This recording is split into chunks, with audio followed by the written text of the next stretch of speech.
Hello, and welcome to episode 61.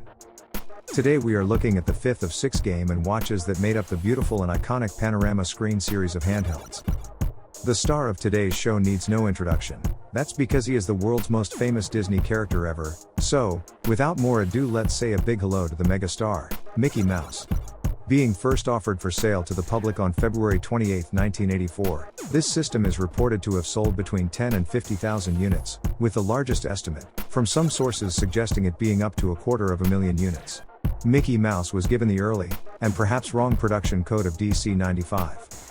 It's highly likely that this production code was accidentally switched with the similar Panorama Screen game called Donkey Kong Circus, as that was referred to as MK96, which would have made more sense if these were reversed. Back to Mickey Mouse, here we see the instruction booklet, showing the table of contents, which is followed by an illustrated photograph of an open console detailing all the major controls and gameplay characters.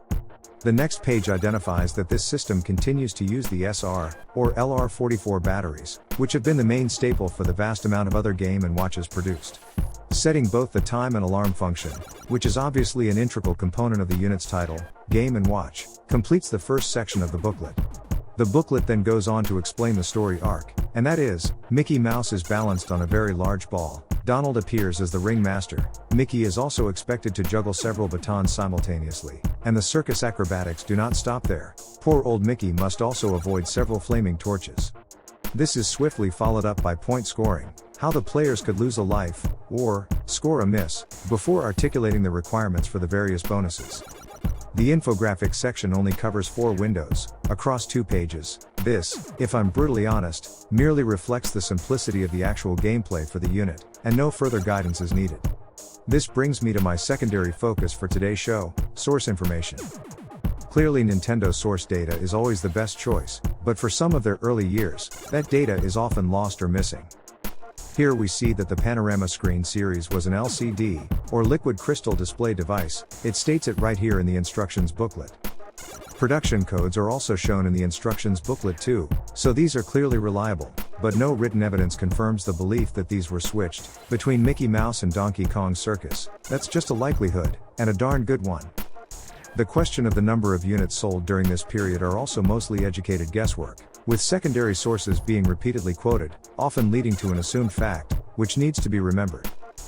Bear this primary and secondary source data consideration in mind as we progress with today's episode.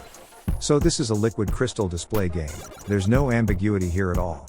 The competing technology of this era was mostly from that of the vacuum fluorescent display, or VFD, which was a battery-hungry, yet popular screen technology, mostly with a company called Coleco, and their mini arcade system. Now I'm going to use a web publication from the very popular site called Nintendo Life. Their article is only being used as an example here. I am in no way disrespecting them. In fact, I regularly read and reference their articles in my research. I'm merely showing the dangers of secondary data harvesting, and this is an example that most sites can make, even if infrequently. The article shown here would clearly lead the reader to believe that the Panorama Screen series of game and watches used a mirror system, which is absolutely true, but then goes on to wrongly states that it utilizes a vacuum fluorescent display, which, as all my viewers now know, is totally wrong, as it was a liquid crystal display as stated in the instructions booklet.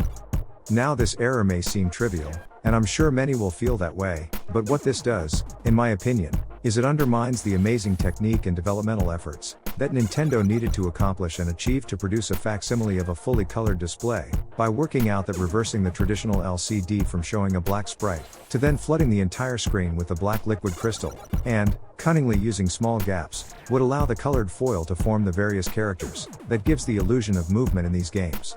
As previously mentioned, there are 6 handhelds in this series. We are looking at the penultimate version here, called Mickey Mouse, which was the 5th unit issued. The bright colorful screens are achieved by an external light source passing through the lens window at the rear of the unit.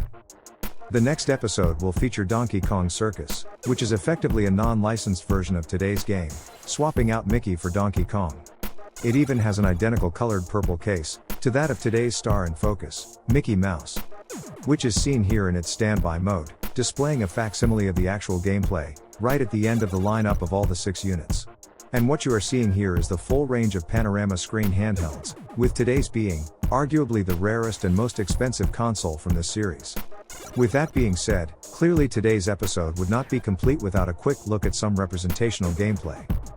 It certainly is not the most detailed or complicated game, but it does offer a satisfying skill-based experience, with a high score challenge. As we join the game, we can see it is playing what is known as Game Mode B, this being the more challenging of the two possible options available for this system. And with 399 points showing, Mickey Mouse loses his first life by mistakenly catching a flaming baton. And a single miss icon, represented by Donald Duck's head, is now visible in the top left of the screen. Later, as he reaches 500 points, he sadly catches yet another flaming torch, costing him his second life. Mickey has a successful stretch of catching the 3 blue batons, right up until he gets to the score of 578 points, when his luck and skill finally runs out, and he misses the center baton, which ends this game. With the dropped baton left on the floor, Mickey returns to Donald, who is clearly agitated, and this ends the circus show. The 3 angry Donald Duck face icons, located at the top left-hand side of the screen, being the final visual confirmation that the game is over. However, if you hold in Game Mode A or Game Mode B keys, the highest previous score will be displayed. And sadly, that just about wraps things up for today's episode, and as is the usual in recent videos, I'll run out the clock with a small montage of photos from the star and focus of today's show, Mickey Mouse, from the amazing Panorama Screen series of Game & Watch, produced by Nintendo. So, all that remains to be said is, please help us in this channel by hitting that like button, it means a lot. Also, please consider subscribing, but most of all, thank you for watching and being here with all of us today, sharing our passion, and I hope to see you again soon.